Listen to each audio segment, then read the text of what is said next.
Hello అండి. Welcome back to our channel KK arts and cooking. నా పేరు శైలజ. ఈరోజు నేను వినాయక చవితి స్పెషల్ కుడుములు ఉండ్రాళ్ళు ఈజీగా చిన్న పిల్లలు సైతం టేస్టీగా చేయగలిగే ఇలాగా చూపించబోతున్నాను. హడావిడి లేకుండా చాలా తేలిగ్గా టేస్టీగా చేసుకోవచ్చు.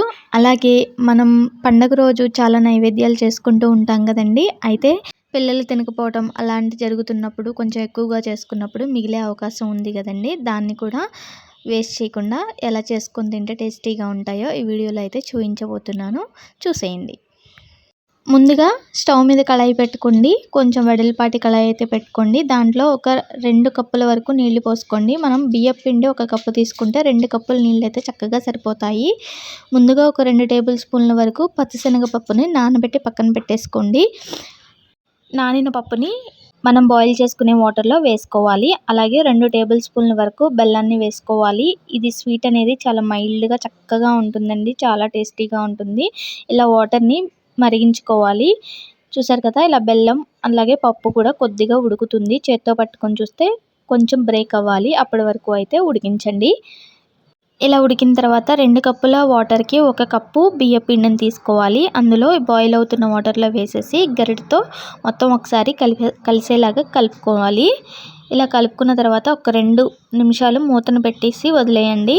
అప్పుడు పిండి అంతా కూడా మనం కలిపినప్పుడు ఏమన్నా పొడిగా ఉన్నా కూడా మొత్తం ఉడికినట్టు అవుతుందన్నమాట. చూసారు కదా, ఇలా ఉడుకుతుంది. అప్పుడు స్టవ్ ఆఫ్ చేసేసి వేరే ప్లేట్లోకి ట్రాన్స్ఫర్ చేసేసుకోండి. ఇలా వేరొక ప్లేట్లోకి పిండిని ట్రాన్స్ఫర్ చేసుకుంటే మనం కలుపుకోవడానికి చాలా ఈజీగా ఉంటుంది. పిండి మొత్తం ఈవెన్గా కలుస్తుంది. చూసారు కదా, ఇప్పుడు వేడిగా ఉంటుంది పిండి. కావాలంటే చేతిని తడి చేసుకొని ఇలా చక్కగా మొత్తం పిండి అంతా కలిసేలాగా కలుపుకోవాలి. కొద్దిగా గోరువెచ్చగా ఉన్నప్పుడు కలుపుకోండి. ఈ పిండిలో ఒక చిటికెడు ఉప్పు వేసుకొని మొత్తం పిండినంతా కలిసేలాగా కలుపుకోండి. ఉప్పు వేయటం వల్ల ఆ టేస్ట్ అనేది చాలా బాగుంటుంది. చూసారు కదా, ఇలా కలుపుకుంటూ ముద్దలాగా అయిపోతుందన్నమాట. వేడిగా ఉంది బాగా అనుకుంటే చేతిని తడి చేసుకుంటూ కలుపుకోండి. చూసారు కదా, ఈ కన్సిస్టెన్సీలో మనం ముద్దలాగా కలిపేసుకొని పక్కన పెట్టేసుకోవాలి. దీన్ని చిన్న చిన్న బాల్స్ లాగా చేసేసుకోవాలి. ఉండ్రాళ్ళు మనకి ఏ సైజులో కావాలంటే ఆ సైజులో చేసేసుకొని పక్కన పెట్టేసుకోండి. అలాగే కుడుములను కూడా ఇదే పిండితో ఏ సైజులో కావాలంటే ఆ సైజులో చేసేసుకోవచ్చు. చూసారు కదా, అస్సలు బ్రేక్ అవ్వకుండా చాలా సాఫ్ట్గా వస్తున్నాయి కదా. మీరు కావాలి అనుకుంటే వేడి నీళ్ళు సపరేట్గా కాగబెట్టుకొని పిండిలో పోసుకుంటూ కొద్ది కొద్దిగా అయినా కలుపుకోవచ్చు. ఆ ప్రాసెస్ అయినా చేసుకోవచ్చు అండి. ఎలా చేసినా కానీ మనకి పిండి అనేది కొంచెం ఉడికినట్టు అవ్వాలన్నమాట. అప్పుడు చక్కగా జిగురు లేకుండా మంచిగా వస్తాయి మనకి కుడుములు కానీ ఉండ్రాళ్ళు కానీ. చేతికి అంటుకోకుండా జిగురు జిగురుగా కాకుండా నీట్గా చక్కగా టేస్టీగా చేసుకోవచ్చు. మనం పొడి బియ్యం పిండితో అయినా చేసుకోవచ్చు. అలాగే తడి బియ్యం పిండితో కూడా చేసుకోవచ్చు అండి. చూసారు కదా, ఇలా అన్ని ఉండ్రాళ్ళు కుడుములు చేసి పక్కన పెట్టుకున్నాను. మీకు ఏ షేప్ కావాలంటే ఆ షేప్లో చేసేసుకోవచ్చు. ఇడ్లీ పాత్రలో వాటర్ పోసుకొని ముందుగా హీట్ చేసుకోవాలి. ఒక ఇడ్లీ రేకుని తీసుకొని దాంట్లో నెయ్యి అప్లై చేస్తున్నాను. మంచి ఫ్లేవర్ ఉంటుంది. అలాగే అతుక్కోకుండా కూడా ఉంటుంది. చూసారు కదా, ఇలా మొత్తం అప్లై చేసిన తర్వాత ముందుగా చేసి పెట్టుకున్న కుడుములను వేస్తున్నాను. ఈ కుడుములను వేసుకొని ముందుగా మనం ప్రీ హీట్ పెట్టుకున్నాం కదండి ఇడ్లీ పాత్రలో, అందులో పెట్టేసుకుందాం. చూసారు కదా, బాయిల్ అవుతున్నాయి వాటరు. దీనిలో పెట్టేసుకుంటే ఒక 2 నిమిషాలు మూత పెట్టి ఉడికించండి. ఒక 2 నిమిషాలు సరిపోతుంది. ఈ 2 నిమిషాల తర్వాత మూత తీస్తే ఇవి కొద్దిగా ఉడికుంటాయి. అప్పుడు మిగతా ఉండ్రాళ్ళు ఉన్నాయి కదండి, ఆ ఉండ్రాళ్ళని వేసేసుకోవాలి.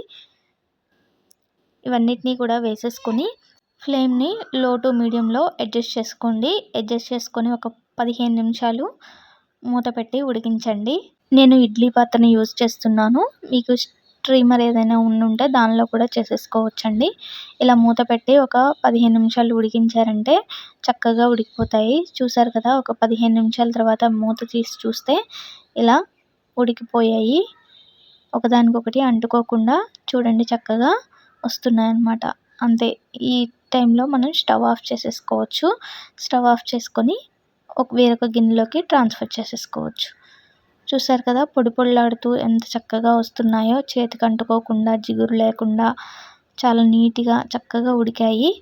ఈ ప్రాసెస్లో కుడుములు ఉండ్రాళ్ళు చేసామంటే అసలు ఎటువంటి తేడా లేకుండా చక్కగా నీట్గా చేసేసుకోవచ్చు.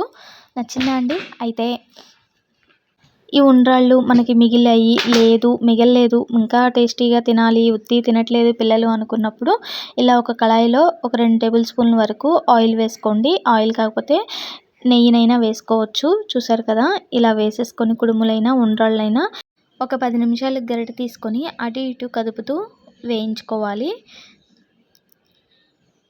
చూసారు కదా, ఇలా వేయించుకుంటే చాలా టేస్టీగా ఉంటాయి. ఇందులో కొద్దిగా బెల్లం యాడ్ చేసాం కాబట్టి స్వీట్గా కొంచెం వేగిన తర్వాత గోల్డెన్ కలర్లోకి మారుతాయండి ఇవి. చూసారు కదా, ఇలా కలర్ అయితే షేడ్ అవుతాయి. అప్పుడు కొద్దిగా టేస్ట్కి సరిపడా కొద్దిగా ఉప్పు, అలాగే కొద్దిగా కారం వేసేసుకోండి.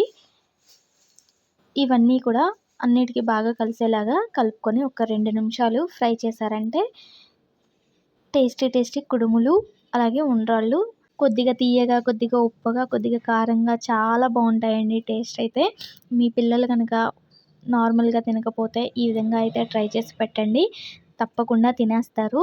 ఒక్కటి తిన్నామంటే మళ్ళీ తినాలి అనిపిస్తుంది, అంత టేస్ట్ బాగుంటుంది. అంతేనండి, మన కుడుములు ఉండ్రాళ్ళ రెసిపీ అయితే పూర్తయింది. నచ్చితే ఒక లైక్ చేయండి, షేర్ చేయండి, అలాగే మన ఛానల్ని ఫస్ట్ టైం చూస్తున్నట్లయితే సబ్స్క్రైబ్ చేసుకోండి. Thank you for watching.